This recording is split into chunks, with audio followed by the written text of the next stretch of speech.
If I ran York Region Council, and if I could get my colleagues, I would give Premier Doug Ford an ultimatum. I would say either take us out of the gray lock zone or we will defy you and we will fight you in court. David Menzies for Rebel News here in Richmond Hill, Ontario. And folks, I'm once again with Carmine Perrelli. He is the Deputy Mayor of Richmond Hill and he is a York Regional Councillor. And York Region is indeed in the news yet again, but it's for bad news reasons. You see, folks, at the stroke of midnight today, York Region went into the dreaded gray zone lockdown. That's the most severe lockdown you can go into. And, you know, Carmine, we were talking about this several weeks ago when you last came on camera. Peel and Region and the City of Toronto, they went into gray zone lockdown, and they've been in that gray zone lockdown for weeks.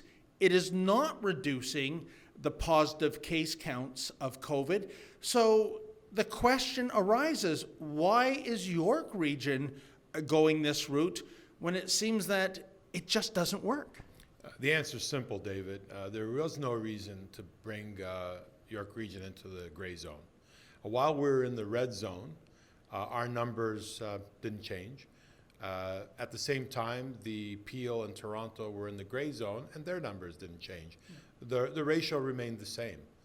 So it didn't make any sense. The definition of insanity is doing the same thing over and over again, expecting a different result. It didn't work in Peel and Toronto. It certainly is not going to make any changes in York Region.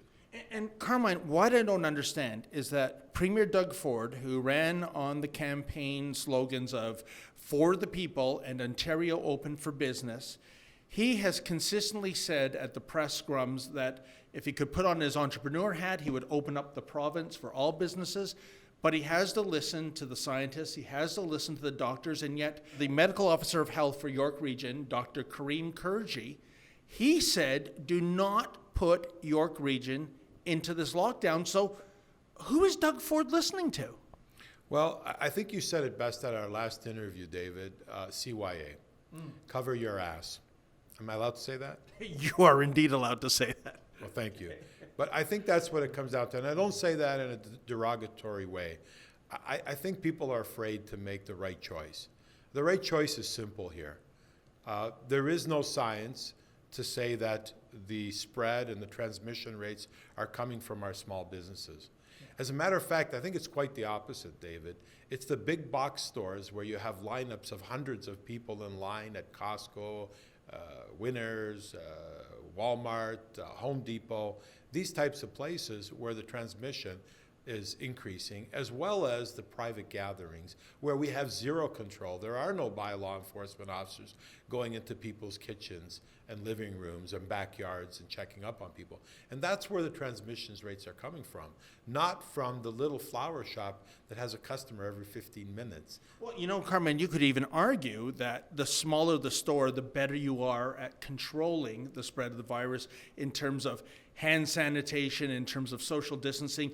That was certainly the opinion of the operator of a toy store that we interviewed in Bolton recently, who was following all these mandates. And yet you go to the local Walmart there, the local Costco, social distancing is out the window. They are packed in like sardines. So again, I'm trying to make sense of it all, that why is it, you know, a small florist, a shoe store, a comic book store, that's a breeding ground for typhoid Marys, whereas when you pack in hundreds, even thousands of people into a big box store, no problem here. It doesn't make sense. Well, think about it this way, David. You've got Toronto. People are packing into subway cars, streetcars, and they're literally on top of each other. And are we supposed to say that the spread is okay in there, but it's not okay in the flower shop? It's not okay in the little hardware store. It's not okay in the nail salon, for example, where people are wearing masks and they're doing each other's nails, kind of thing. It doesn't make any sense. There's a big hypocrisy here. If anything, now I'm not advocating that all stores be closed down, but if anything, the little stores should be open. It's the big chain stores like the Walmarts and the Home Depots that should be closed. Well, you could make that argument, and certainly when we look at the trade associations for the retail industry, for the fitness industry, for the restaurant industry, they've been very consistent with their studies showing that it's less than 1% in terms of COVID transmission rates being tied back to any of the players in these industries. So again, I'm just struggling, Carmine. I hate to sound like a broken record. Where is the Premier getting the advice when, again, Dr. Kurji says don't do this? The World Health Organization, we're no fan of theirs, but even a broken clock is correct twice a day. Why are these small businesses being put into lockdown and perhaps being put out of business as in forever?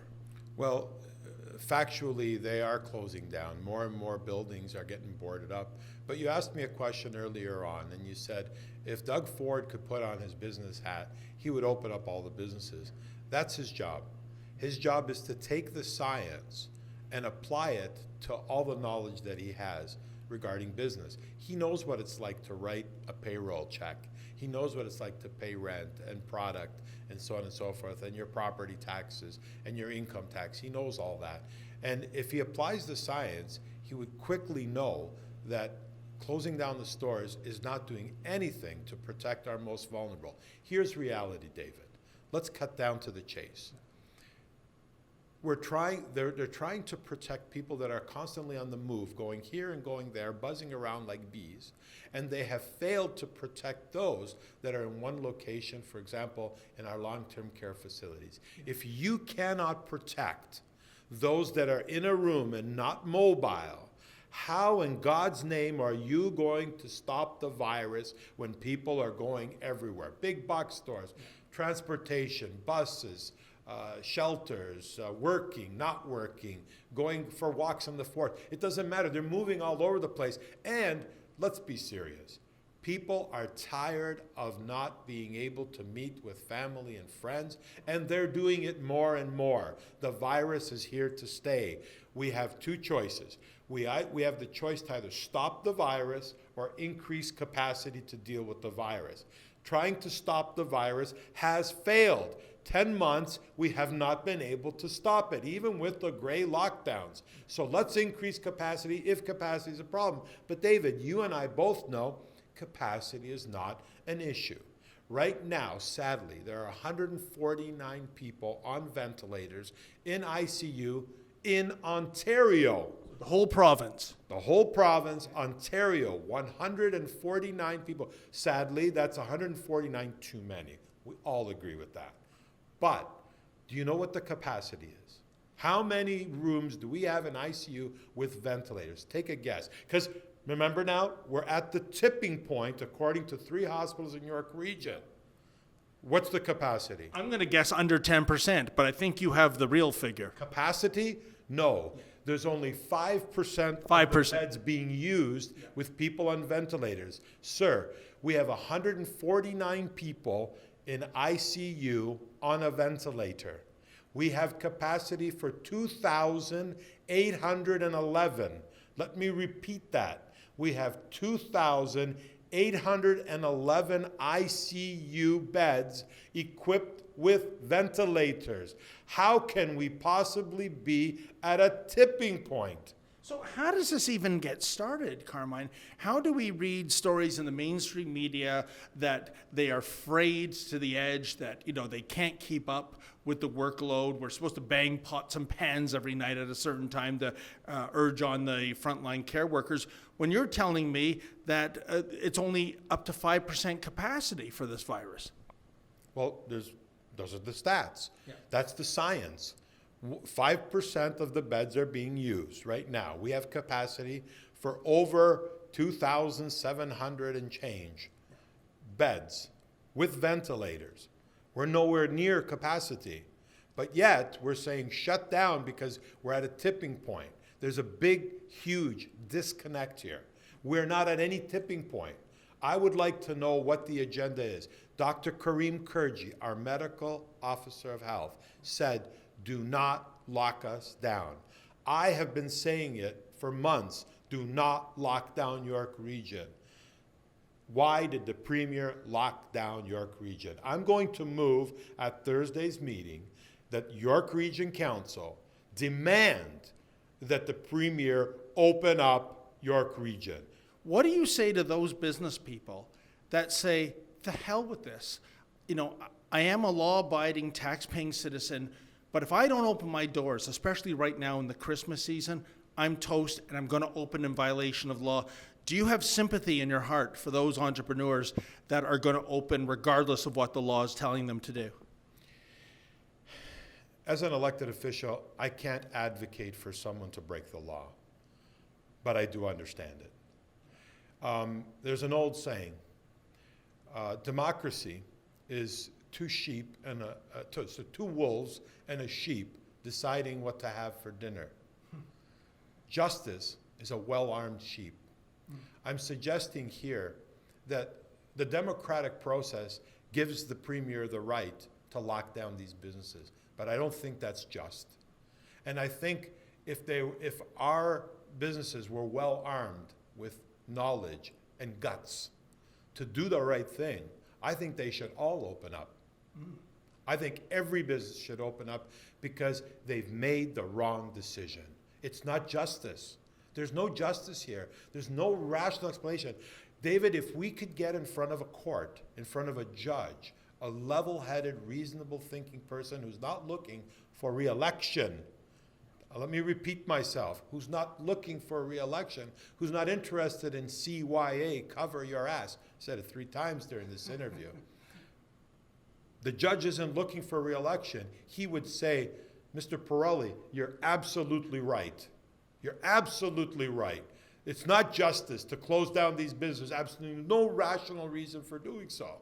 And so if I ran York Region Council, and if I could get my colleagues, I would give Premier Doug Ford an ultimatum. I would say either take us out of the gray lock zone or we will defy you and we will fight you in court. Well, do you think you have allies on council that would echo your position, Carmine? Sadly, in their hearts, I think I do. I think everybody on council wants to do the right thing, but they're afraid. And when people are afraid, David, they don't make good decisions. They'd rather not make a decision at all. That's why everybody's pointing the finger. The province would have loved for us, if we would have said, take us out of the lockdown, I bet you Doug will do it. He'll say, well, that's what you want, that's what you get. But the people on regional council just don't have the guts to do it. They don't want to take the fall. They want to cover their asses. Everybody's covering their asses, and everybody's going out of business because these businesses cannot survive. And I thought we were all in this together, Carmine. Well, you know, that's a very frustrating statement that they say we're all in it together. I got to be honest with you, David. We're here in a nice warm building. I'm going to go home and check my bank balance, and every 2 weeks, my money goes right in. I have no worries about my paycheck.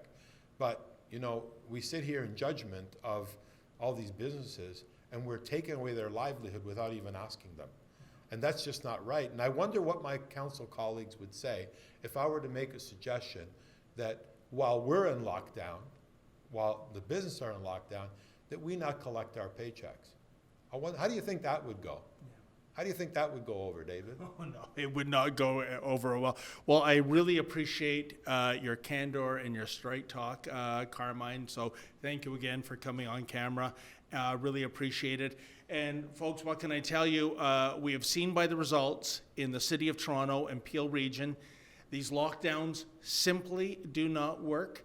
And for York Region to be placed in a lockdown by the province, what's that definition of insanity again? To do the same thing over and over and over again and expect a different result? Well, there you go. For Rebel News, I'm David the Menzoid Menzies. Hey entrepreneurs, are you sick and tired of government and bureaucracies telling you you cannot open your business? Well, if you are going to open nevertheless, please let us know. Go to iwillopen.com, that's iwillopen.com. Let us hear about your situation, and I'll make sure to tell your story.